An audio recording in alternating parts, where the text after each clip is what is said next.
ஆண்டவராகிய இயேசு கிறிஸ்துவின் நாமத்தினாலே உங்கள் யாவரையும் அன்போடு கூட வாழ்த்துகிறேன். இந்த நாளிலும் இந்த அருமையான ஆராதனையிலே உங்கள் ஒவ்வொருவரையும் இயேசுவின் நாமத்தினாலே மீண்டுமாக உங்களை வரவேற்றுக் கொள்கின்றேன். சரி, கடந்த நாட்களிலே கடந்த 2-3 வாரங்களாக ஒரு காரியத்தை குறித்து நாம் தியானித்து கொண்டு வருகிறோம். பரலோக ராஜ்யம் என்கின்ற காரியத்தை குறித்து ஆண்டவராகிய இயேசு கிறிஸ்து சொன்ன உவமைகளை நாம் பார்த்து கொண்டு வருகிறோம். முதலாவதாக சென்ற வாரம் என்ன பார்த்தோம்? மத்தேயு 22ஆம் அதிகாரத்திலே சொல்லப்பட்ட ஒரு உவமை. கல்யாண வஸ்திரம் தெரியாத ஒரு மனிதனை குறித்து பார்த்தோம். அவன் கைகளையும் கால்களையும் கட்டி புறம்பான இருளிலே தள்ளப்பட்டான் என்று சொல்லி பார்த்தோம். மத்தேயு 24ஆம் அதிகாரத்திலே 2 ஊழியக்காரர்களை பார்த்தோம். ஒருவர் உண்மையும் உத்தமமான ஊழியக்காரர், மற்றொருவர் பொல்லாத ஊழியக்காரர் என்று சொல்லி பார்த்தோம். இந்த பொல்லாத ஊழியக்காரரை மாயக்காரரோடு அழுகையும் பற்கடிப்பும் உண்டான புறம்பான இருளிலே தள்ளப்படுவான் என்று சொல்லி நம்ம பார்த்தோம். மூன்றாவதாக மத்தேயு 25ஆம் அதிகாரத்திலே புத்தியுள்ள கன்னிகைகள், புத்தி இல்லாத கன்னிகைகள் என்று 2 குரூப் பார்த்தோம். மத்தேயு 25ஆம் அதிகாரத்தின் கடைசியிலே ஒரு உவமையை பார்த்தோம். குட் அண்ட் ஃபெய்த்ஃபுல் சர்வன்ட், இன்னொன்று லேசி சர்வன்ட். 2 ஊழியக்காரர்கள், ஒன்று உண்மையும் உத்தவம் உள்ள ஊழியக்காரன், மற்றொருவன் பொல்லாதவனும் சோம்பலும் ஆன ஒரு ஊழியக்காரன், பிரயோஜனமற்ற ஊழியக்காரன் என்று சொல்லி பார்த்தோம். அவரும் எங்க போனாரு? புறம்பான இருளிலே தள்ளப்பட்டார் என்று சொல்லி பார்த்தோம். கடைசியாக ஒயிட் த்ரோன் ஜட்ஜ்மெண்ட், மத்தேயு 25ஆம் அதிகாரத்தில் வெள்ளாடு செம்மறியாடுகள் என்று சொல்லி நம்ம பார்த்தோம். அவர்கள் எங்க போறாங்க? சத்ருவானவனுக்கு, பிசாசானவனுக்கு நியமிக்கப்பட்ட நித்திய ஆக்கினைக்குள்ளாக அவர்கள் செல்கிறார்கள் என்று சொல்லி பார்த்தோம். இப்போ 2 குரூப், ஒன்று உள்ளான வெளிச்சம், புறம்பான இருள் என்று சொல்லி பார்த்தோம். புறம்பான இருளிலே 2 குரூப் பீப்புள் இருக்காங்க. யார் யாரு? ஒன்று அழுகையும் உள்ள மனிதர்கள், மற்றொருவர் பற்கடிப்பு உள்ள மனிதர்கள் என்று சொல்லி 2 குரூப் பார்த்தோம். அழுகையும் பற்கடிப்பும் உள்ள இடமாகிய அந்த புறம்பான இருளிலே 2 கூட்ட மக்கள் இருக்கிறார்கள். அந்த புறம்பான இருளிலே தள்ளப்பட்டவர்கள் இயேசுவை ஏற்றுக்கொள்ளாதவர்கள் மாத்திரமல்ல, இயேசுவை ஏற்றுக்கொண்டு சில காரியங்கள் அவர்கள் தவறியபடினாலே அவர்கள் புறம்பான இருளிலே சென்றார்கள் என்று சொல்லி பார்த்தோம். என்னென்ன காரியம் என்று சொல்லி பார்த்தோம். முதலாவதாக செல்ஃப் ரைச்சஸ்னஸ், அந்த கல்யாண வஸ்திரம் தெரியாத செல்ஃப் ரைச்சஸ்னஸ், இயேசுவின் நீதியை தரிக்காத தன்னுடைய சொந்த நீதியை தரித்து கொண்டிருந்த மனிதன், ஜட்ஜிங் அதர்ஸ், மற்றவர்களை நியாயம் தீர்த்த மனிதன் எங்க போனா? புறம்பான இருளிலே போனான் என்று சொல்லி பார்த்தோம். 2வது ஒரு ஊழியக்காரனை பார்த்தோம். அந்த ஊழியக்காரர் யார்? இயேசு கிறிஸ்துவை ஏற்றுக்கொண்டவர், இயேசு கிறிஸ்துவுக்காக ஊழியம் செய்கிறவர். ஆனால் அவர் என்ன செஞ்சாரு? தேவ வசனத்தை தன்னுடைய பிரயோஜனத்திற்காக, தன்னுடைய சொந்த ஆதாயத்திற்காக பிரயோஜனப்படுத்தியபடினாலே அவர் எங்க போய் சேர்ந்தாரு? புறம்பான இருளிலே போய் சேர்ந்தார் என்று சொல்லி பார்த்தோம். 3வது குரூப், அதாவது புத்தி இல்லாத கன்னிகைகள், அவர்கள் என்ன செஞ்சாங்க? புரோக்கன்னஸ், ஹம்பிள்னஸ், ஸ்பிரிச்சுவல் ஃபுல்னஸ் இல்லாத காரணத்தினாலே அவர்களும் எங்க போயிட்டாங்க? புறம்பான இருளிலே போனார்கள் என்று சொல்லி பார்த்தோம். 4வதாக ஒரு ஊழியக்காரர் பார்த்தோம். அவரும் என்ன செஞ்சாரு? போன வாரம் பார்த்தோம், ஓடினாரு. ஆனா என்ன இல்லை அவர்கிட்ட? ஜீல் இல்லை. கர்த்தருக்காக ஓடும்போது லெக்கை நோக்கி ஓடணும். அவர் ஓடணுமேனு ஓடின ஊழியக்காரனும் எங்க போனாரு? புறம்பான இருளிலே தள்ளப்பட்டார் என்று சொல்லி பார்த்தோம். அங்கே 2 கூட்டம், ஒன்று அழுகையோடு கூட தான் செய்த தவறை அதை நினைத்து தேவனுடைய சமூகத்திலே வருந்தி கொண்டிருந்த ஒரு கூட்ட மக்கள், அழுகையோடு இருந்த மக்கள். மற்றொரு கூட்டம் என்ன செஞ்சவங்க? gnashing தி டீத், பற்கடிப்போடு கூட தேவன் மீது கோபமாக உள்ள மனிதர்கள். அவர்கள் இருவரும் அந்த பற்கடிப்பு உள்ளவர்கள் எங்க போவாங்க? பிசாசுக்காக நியமிக்கப்பட்ட நித்திய அக்கினிக்குள்ளாக செல்வார்கள் என்று சொல்லி நம்ம பார்த்தோம். அவர்கள் தேவனை ஏற்றுக்கொண்ட மனிதர்கள் தான். ஏன் அவர்களுக்கு பற்கடிப்பு வந்தது என்பதை குறித்து சில காரியங்களை நாம் தியானிக்க போகின்றோம். அதற்கு ஆதாரமாக மத்தேயு எழுதிய சுவிசேஷம் 6ஆம் அதிகாரம் 33வது வசனத்தை வாசிப்போம். மத்தேயு எழுதிய சுவிசேஷம் 6ஆம் அதிகாரம் 33வது வசனம். முதலாவது தேவனுடைய ராஜ்யத்தையும் அவருடைய நீதியையும் தேடுங்கள், அப்பொழுது இவைகளெல்லாம் உங்களுக்கு கூட கொடுக்கப்படும். முதலாவதாக தேவனுடைய ராஜ்யத்தையும் அவருடைய நீதியும் தேடுங்கள், அப்போது இவைகளெல்லாம் கூட கொடுக்கப்படும்.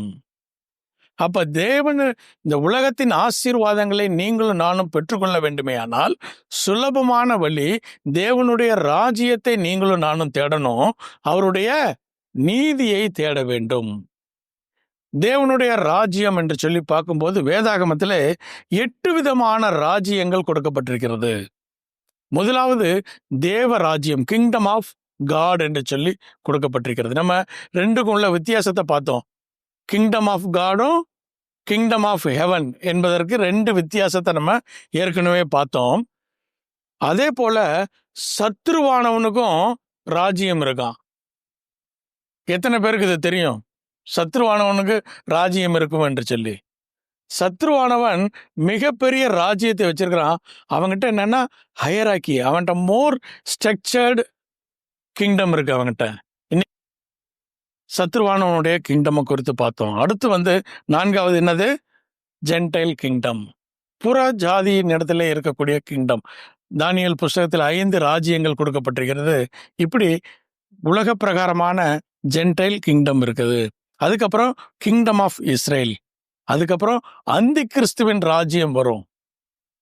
எப்ப திருச்சபை எடுக்கப்படுகிறதோ அன்னைக்கு அந்தி கிறிஸ்துவனுடைய ராஜ்யம் இந்த உலகத்திலே ஸ்தாபிக்கப்படும்.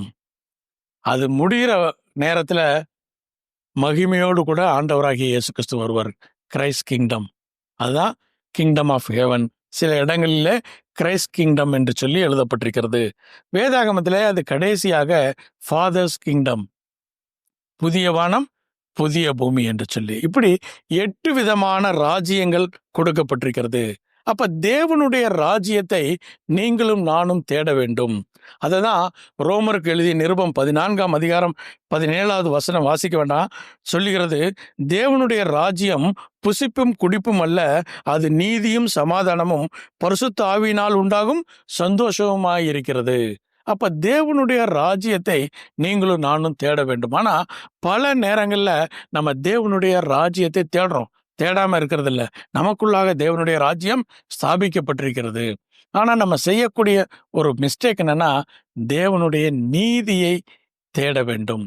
தேவனுடைய நீதியை தேட வேண்டும் என்று சொன்னால் தேவனுடைய நீதியை முதலாவது புரிந்து கொள்ள வேண்டும். தேவனுடைய ராஜ்யத்தை தேட வேண்டும் என்றால் தேவனை நாம் அறிந்து கொள்ள வேண்டும், புரிந்து கொள்ள வேண்டும். அப்பதான் தேவ ராஜ்யத்தை தேட முடியும்.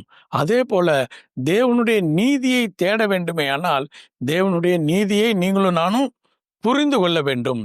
அநேக நேரங்கள்ல தேவனுடைய நீதியை நாம் புரிந்து கொள்வதில்லை. சரி, சுலபமா ஒரு காரியத்தை சொல்றேன், இதுல இருந்து நம்ம கடந்து செல்வோம். ஒரு தாய்க்கு 2 பிள்ளைகள் இருக்கிறாங்க. அதுல சின்ன குழந்தைய அந்த தாய் என்ன செய்வா? அடிக்கவே மாட்டாங்க.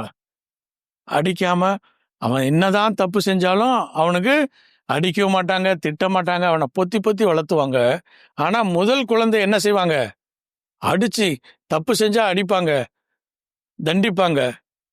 அப்ப அந்த பெரிய குழந்தை என்ன நினைக்குமா? தாய் என்ன செய்றா? பார்ஷியாலிட்டி பண்றா. தாய் என்ன செய்றா? என்னை கடினமாக நடத்துகிறா, ஆனா என்னுடைய சகோதரனை எப்படி நடத்துறாங்க? ரொம்ப செல்லமாக நடத்துகிறார்கள் என்று சொல்லி தாயின் மீது வெறுப்போடு கூட வாழ்க்கையை வாழ்ந்து கொண்டிருந்தாலாம். எது வரைக்கும் என்று சொன்னால், அந்த இப்ப அவளுடைய நிலைமையிலிருந்து அவ பார்க்கறா. தாயினுடைய நிலைமையிலிருந்து பார்க்கும்போதுதான் அதனுடைய காரியங்கள் தெரியும். ஏன்னா சின்ன குழந்தை, சுகவீனமான குழந்தை, அதை திட்டி அடிச்சாலும் என்ன ஆயிரும்? காய்ச்சல் வந்துடும் என்று சொல்லி அந்த குழந்தையை பொத்தி பொத்தி வளர்த்து கொண்டிருக்கிறாங்க. அதை அந்த குழந்தைக்கு புரிய வேண்டுமே ஆனால் தாயினுடைய நிலைமையிலிருந்து பார்க்க வேண்டும். அப்பதான் தெரியும். அவுட் ஆஃப் தி பாக்ஸ் பார்த்தாதான் பிரச்சனையும் தெரியும். பல நேரங்கள்ல நம்ம செய்யக்கூடிய தவறுக்குள்ள நின்னுட்டு எதை பார்ப்போம்? தவறையே பார்த்து விடுவோம். அப்ப தவறிலிருந்து அவுட் ஆஃப் தி பாக்ஸ் நம்ம வந்து அதை அப்ரோச் பண்ணும்போது தான் நமக்கு சரியான ஒரு காரியங்களை புரிந்து கொள்ள முடியும். எந்த ஒரு பிரச்சனைக்குள்ளாக இருந்து நம்ம அணுகுனோம்னா அதனுக்கு தீர்வு கிடைக்காது. பிரச்சனையை விட்டு வெளியே வந்து பிரச்சனையை பார்க்க வேண்டும். அதே போல தேவனுடைய சித்தத்தை, தேவனுடைய நீதியை புரிந்து கொள்ள வேண்டுமே ஆனால் நம்முடைய நிலைமையை விட்டு தேவ நிலைமையிலிருந்து காரியங்களை பார்க்கும்போது நாம் புரிந்து கொள்ள முடியும். இது சாதாரண மனிதர்களுக்கு மாத்திரமல்ல, பெரிய பெரிய தீர்க்கதரிசிகளுக்கும் இந்த காரியம் நடந்திருக்குது. அதுக்கு ஆதாரமாக வேதாகமத்திலிருந்து ஒரு பகுதியை வாசிப்போம். ஆபகுக் 1ஆம் அதிகாரம் 1-4 வசனங்களை வாசிப்போம். சரி, அதுக்கு முன்னாடி ஆபகுக் யாரு? ஆபகுக்கோட அப்பா யாரு? சரி, எந்த கோத்திரத்துல இருந்து வந்தோம் தெரியுமா? எனக்கும் தெரியாது, வேதாகமத்துல கொடுக்கல. அதனால 1-4 வசனங்களை வாசிப்போம். ஆபகுக் என்னும் தீர்க்கதரிசி தரிசனமாய் கண்ட பாரம். கர்த்தாவே, நான் எதுவரைக்கும் உம்மை நோக்கி கூப்பிடுவேன்? நீர் கேளாமல் இருக்கிறீரே. கொடுமை நிமித்தம் நான் எதுவரைக்கும் உம்மை நோக்கி கூப்பிடுவேன்? நீர் ரட்சியாமல் இருக்கிறீரே. நீர் எனக்கு அக்கிரமத்தை காண்பித்து என் தீவினையை பார்க்க பண்ணுகிறதென்ன? கொள்ளையும் கொடுமையும் எனக்கு எதிரே நிற்கிறது. வழக்கையும் வாதையும் எழுப்புகிறவர்கள் உண்டு.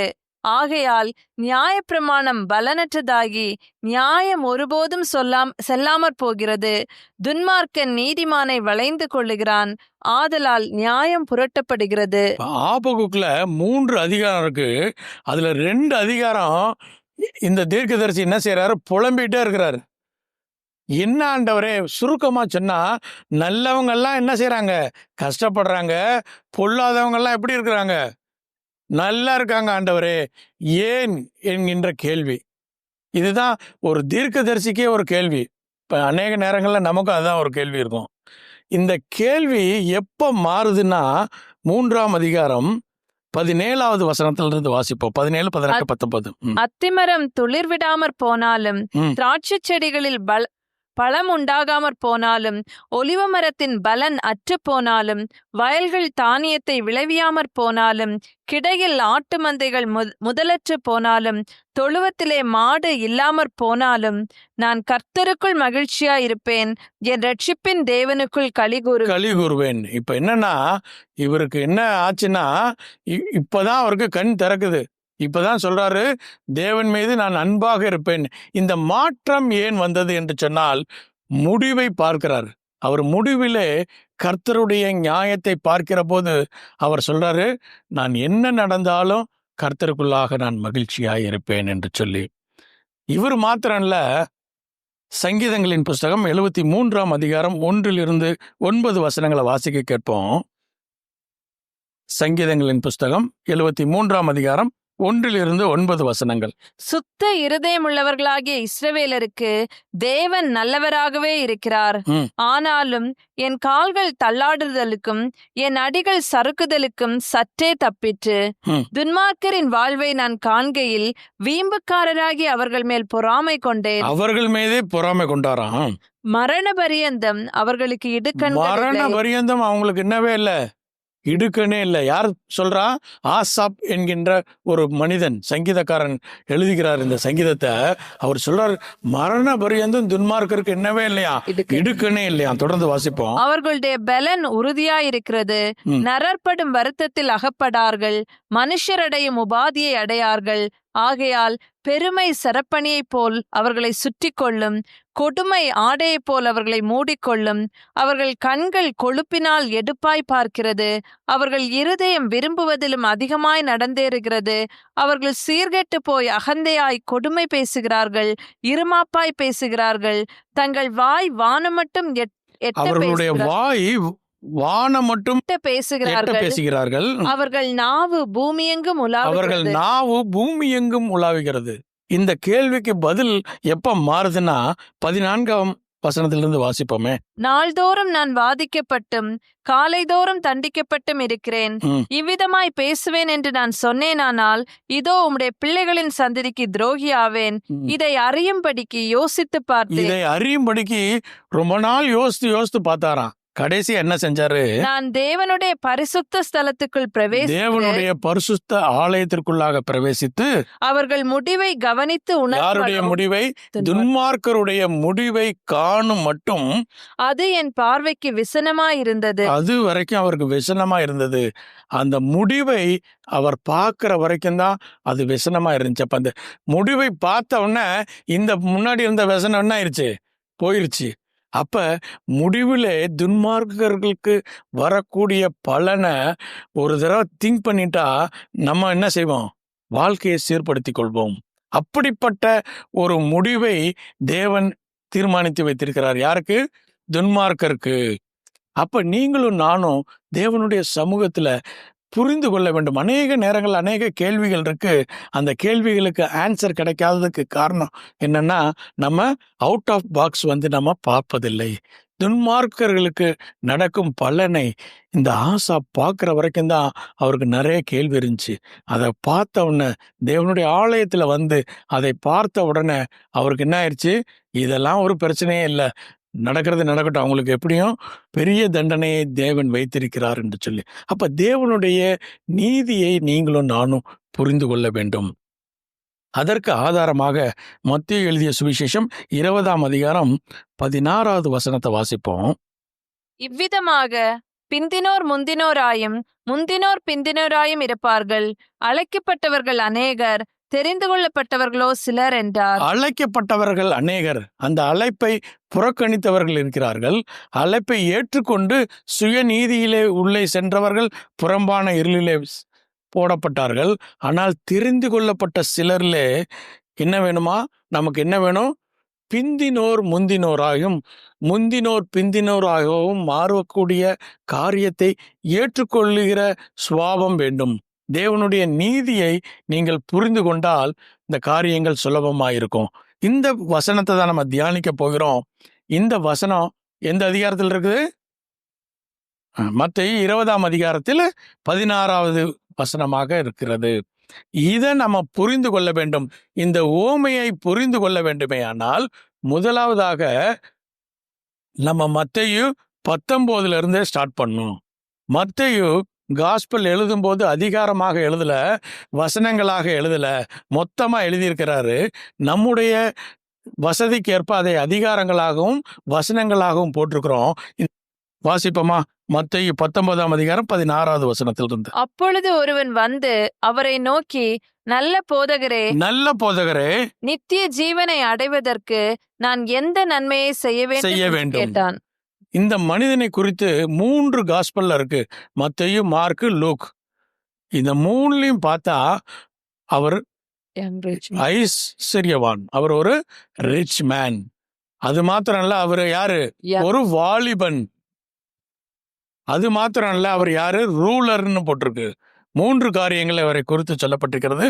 Rich man, young man, ruler என்று சொல்லி 3 காரியங்கள் கொடுக்கப்பட்டிருக்கிறது. அந்த மனிதன் ஆண்டவராகிய இயேசு கிறிஸ்துவினிடத்தில் மார்க்கு சுவிசேஷத்தில் சொல்லப்பட்டிருக்கிறது, முழங்கால் படியிட்டு நல்ல போதகனே என்று சொல்லுகிறார்.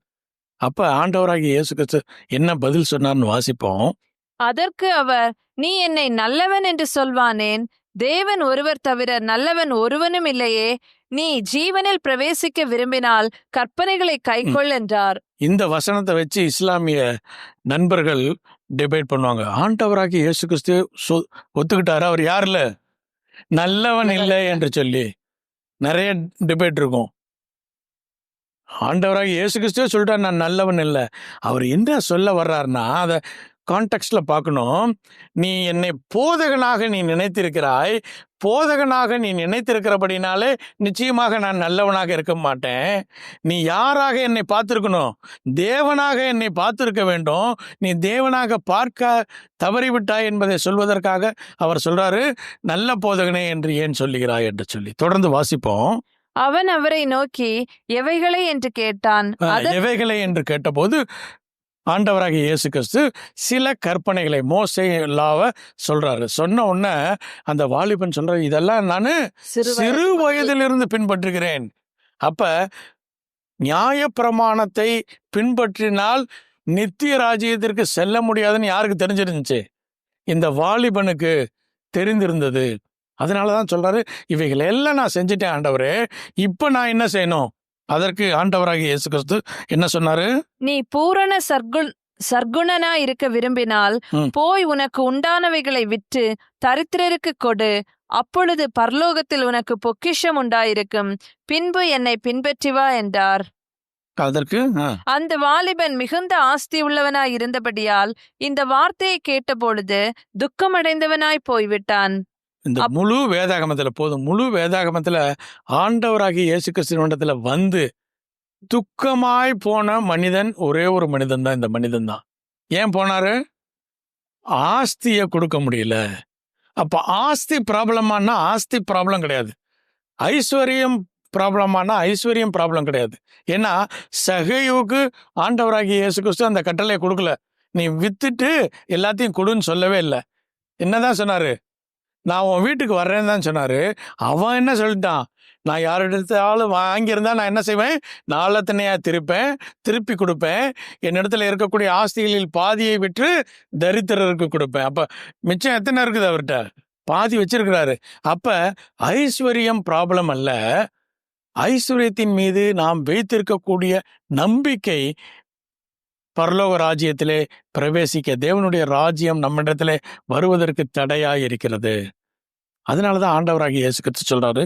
தொடர்ந்து அந்த வசனத்தை வாசிப்போம். அப்பொழுது இயேசு தம்முடைய சீஷர்களை நோக்கி, ஐஸ்வர்யான் பரலோக ராஜ்யத்தில் பிரவேசிப்பது அரிதென்று மெய்யாகவே உங்களுக்கு சொல்லுகிறேன். மேலும் ஐஸ்வர்யவான் தேவனுடைய ராஜ்யத்தில் பிரவேசிப்பதை பார்க்கிலும் ஒட்டகமானது ஊசியின் காதிலே நுழைவது எளிதாயிருக்கும் என்று சொல்லி அடுத்த ஒரு படத்தை பிக்சரை பார்ப்போம்.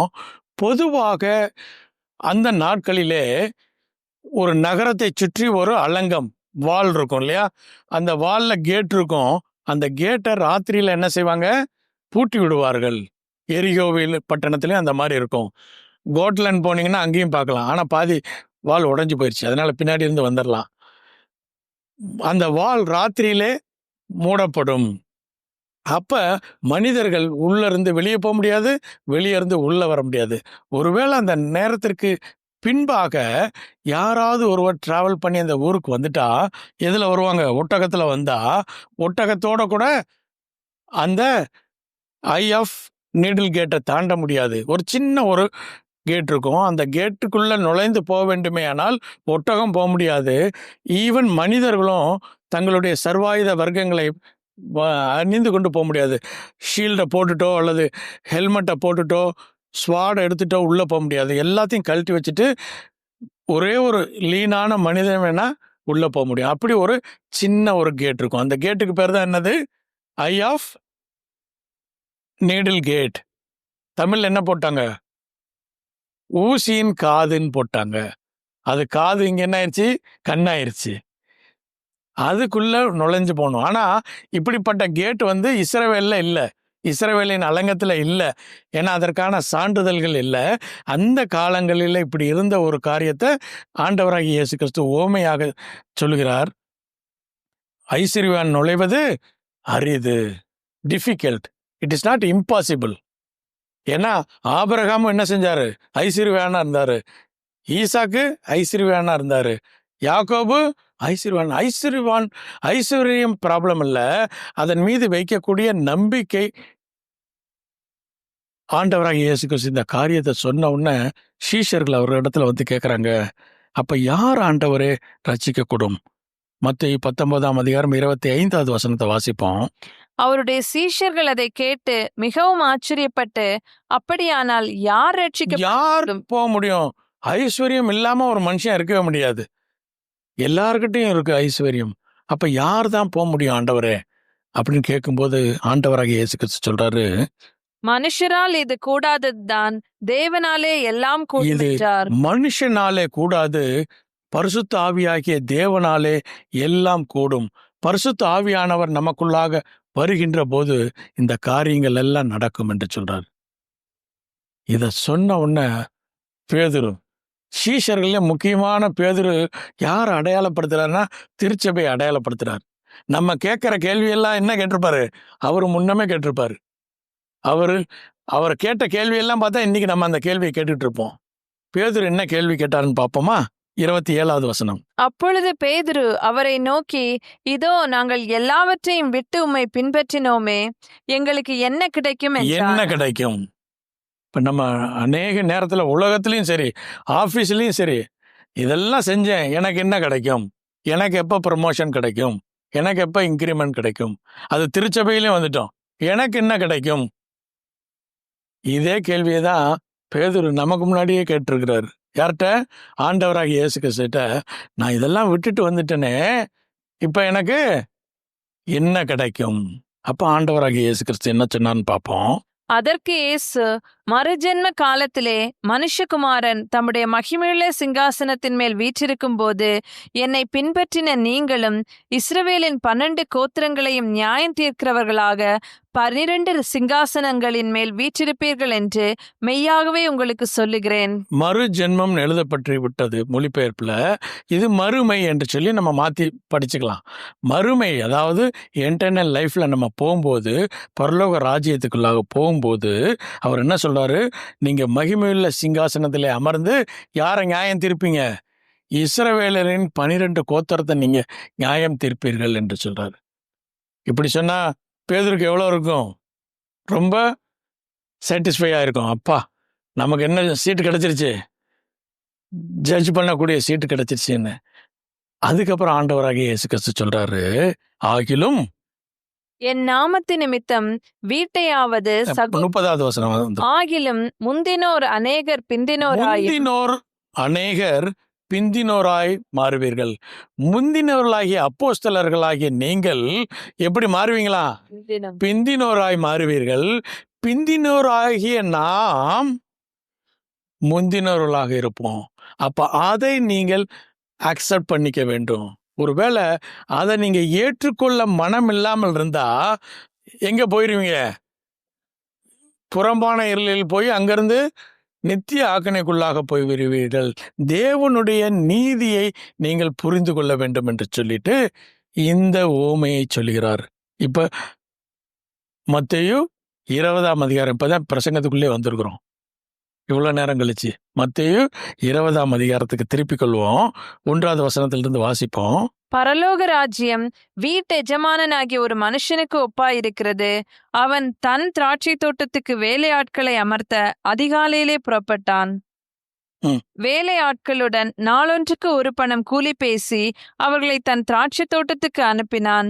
3ஆம் மணி வேளையிலும் அவன் புறப்பட்டு போய் கடைத்தெருவிலே சும்மா நிற்கிற வேறு சிலரை கண்டு, நீங்களும் திராட்சை தோட்டத்துக்கு போங்கள், நியாயமானபடி உங்களுக்கு கூலி கொடுப்பேன் என்றான்.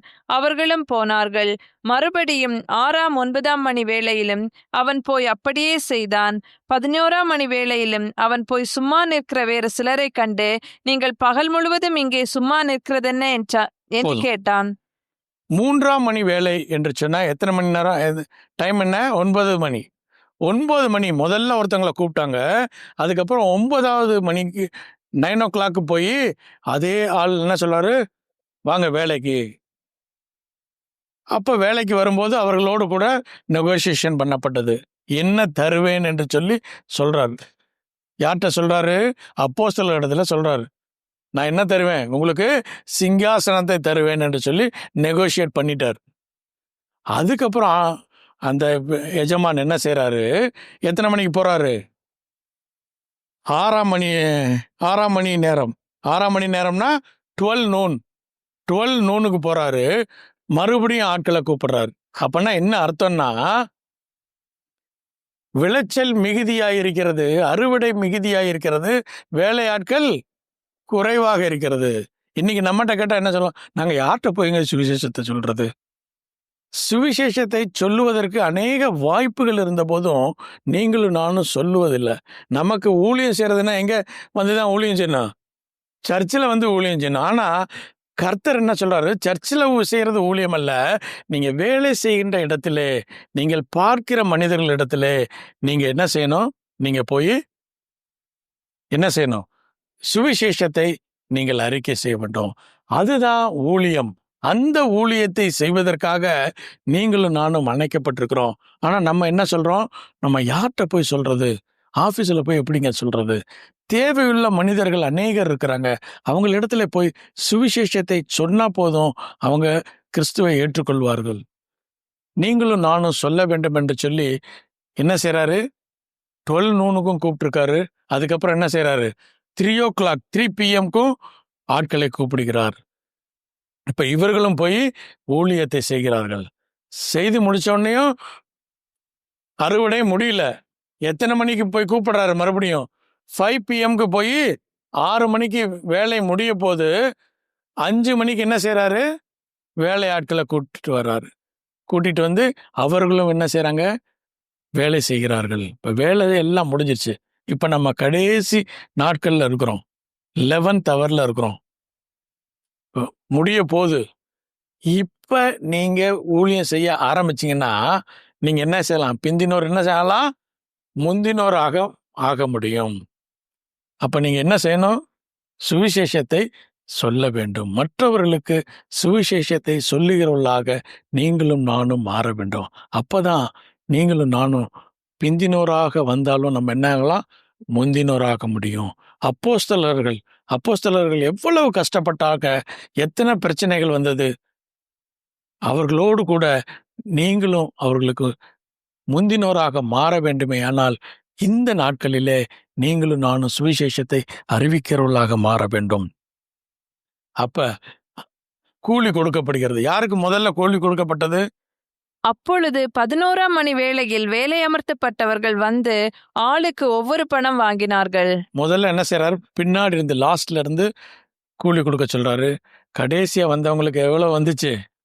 ஒரு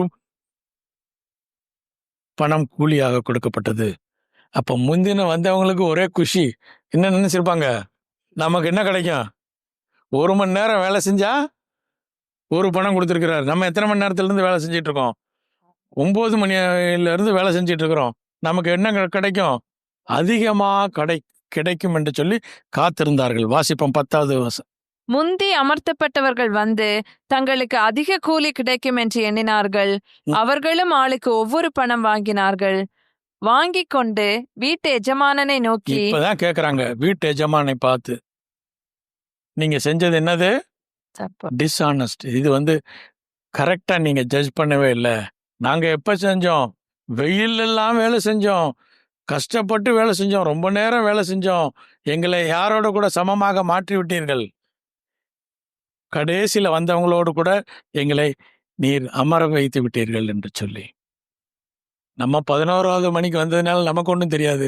ஆனா முன்னாடி செஞ்சவங்களுக்கு தான் தெரியும். ஒருவேளை நீங்களும் நானும் இந்த நாளிலே ஆரம்பிச்சாலும் நம்ம முந்தினோராக மாற முடியும். அப்பதான் அந்த பற்கடிப்பு காரியங்கள் வரும். ஏன்னா இவன் எப்பதான் வந்தான்? இவன் நான் சொல்லிதான் சுவிசேஷத்தை அறிந்து கொண்டான். இப்ப அவன் யாருக்கு நிகராயிட்டான்? எனக்கு நிகராகி விட்டான் என்று சொல்லி ஊழியக்காரர்கள் என்ன செய்வாங்க? பற்களை கடிப்பார்கள். அப்ப தேவனுடைய நீதியை நீங்களும் நானும் புரிந்து கொள்ள வேண்டும். அவருடைய நீதியை புரிந்து கொண்டால் மாத்திரமே நீங்களும் நானும் அட்லீஸ்ட் எங்க போக முடியும்? புறம்பான இருளில போயிட்டாலும் என்ன செய்யலாம்? அட்லீஸ்ட் அழுகையோடு நிறுத்திக்கலாம். இல்லைன்னா என்ன வந்துடும்? பற்கடிப்பு வந்துடும். தொடர்ந்து இந்த வசனத்தை வாசிப்போம். 12வது வசனத்திலிருந்து. பிந்தி வந்தவர்களாகிய இவர்கள் 1 மணி நேரம் மாத்திரம் வேலை செய்தார்கள். பகலின் கஷ்டத்தையும் வெயிலின் உஷ்ணத்தையும் சகித்த எங்களுக்கு இவர்களை சமமாக்கி விட்டீர்களே என்று முறுமுறுத்தார்கள். பற்களை கடித்தார்கள். அப்ப தேவனுடைய நீதியை நீங்களும் நானும் புரிந்து கொள்ள வேண்டும். தொடர்ந்து வாசிப்போம். அவர்களில் ஒருவனுக்கு அவன் பிரதியுத்தரமாக, சிநேகிதனே, நான் உனக்கு அநியாயம் செய்யவில்லை. நீ என்னிடத்தில் ஒரு பணத்துக்கு சம்மதிக்கவில்லையா? உன்னுடையதை நீ வாங்கி கொண்டு போ. உனக்கு கொடுத்தது போல பிந்தி வந்தவனாகிய இவனுக்கும் கொடுப்பது என்னுடைய இஷ்டம். என்னுடையதை என் இஷ்டப்படி செய்ய எனக்கு அதிகாரம் இல்லையா? நான் தயாளனா இருக்கிறபடியால் நீ வன்கண்ணனா இருக்கலாமா என்றார். இப்ப என்ன சொல்றாரு? இப்பதான் பேதுரு சொல்றாரு. இந்த உவமை யார்கிட்ட தான் சொல்லிட்டு இருக்கிறாரு? பேதுருட்ட சொல்றாரு. பேதுரு யாரை அடையாளப்படுத்துறாரு? திருச்சபையை அடையாளப்படுத்துகிறாரு. அப்ப யார்கிட்ட சொல்லிட்டு இருக்கிறாரு? நம்மகிட்ட சொல்லிட்டு இருக்கிறாரு. என்ன சொல்றாருன்னா, என்னுடையதை நான் கொடுப்பதற்கு என் இஷ்டப்படி கொடுக்க முடியும். அப்பதான் கடைசியா முடிக்கிறாரு 16வது வசனம் இவ்விதமாக, பிந்தினோர் முந்தினோராயும் முந்தினோர் பிந்தினோராயும் இருப்பார்கள். அழைக்கப்பட்டவர்கள் அநேகர், தெரிந்து கொள்ளப்பட்டவர்களோ சிலர் என்றார். தெரிந்து கொள்ளப்பட்டவர்களோ சிலர். அப்ப நீங்களும் நானும் தெரிந்து கொள்ளப்பட்டவர்களா இருக்கிறோம். அழைக்கப்பட்டிருக்கிறோம். முதல்ல நம்ம தெரிந்து கொள்ளப்பட்டிருக்கிறோம். நீங்களும் நானும் தேவனுடைய நீதியை, முதலாவது தேவனுடைய ராஜ்யத்தையும் அவருடைய நீதியும் நீங்கள் தேட வேண்டும். அப்போது இந்த உலகத்தின் காரியங்கள் எல்லாம் நமக்கு கூட கொடுக்கப்படும். உலகத்தின் காரியங்கள், ஆசீர்வாதங்களை வேண்டும் என்றால் 2 காரியம் செய்யணும். ஒன்று, தேவனுடைய ராஜ்யத்தை தேடுகிற மனிதர்களாக இருக்க வேண்டும். 2வது, தேவனுடைய நீதியை தேட வேண்டும். நீதியை தேட வேண்டும் என்று சொன்னால் நீதியை நீங்களும் நானும் புரிந்து கொள்ள வேண்டும். கர்த்தருடைய நீதியை நீங்களும் நானும் புரிந்து கொள்ளும் போது மாத்திரமே தேவனுடைய சமூகத்துல பற்கடிக்காமல், முறுமுறுக்காமல் நீங்களும் நானும் வாழ முடியும். தேவனுடைய சமூகத்துல வரும்போது பேதுருவை போல எனக்கு என்ன கிடைக்கும் என்று சொல்லாமல், வாட் ஐ கேன் டூ என்று சொல்லி தேவனுடைய சமூகத்துல காத்திருக்கும் போது தேவன் நிச்சயமாய் பிந்தினவராகிய உங்களையும் என்னையும் முந்தினவராக மாற்றுவார். நீங்களும் நானும் அந்த சிங்காசனத்திலே தேவனோடு கூட அமரக்கூடிய காரியம் உங்களுக்காக எனக்கும் கிடைக்கும்.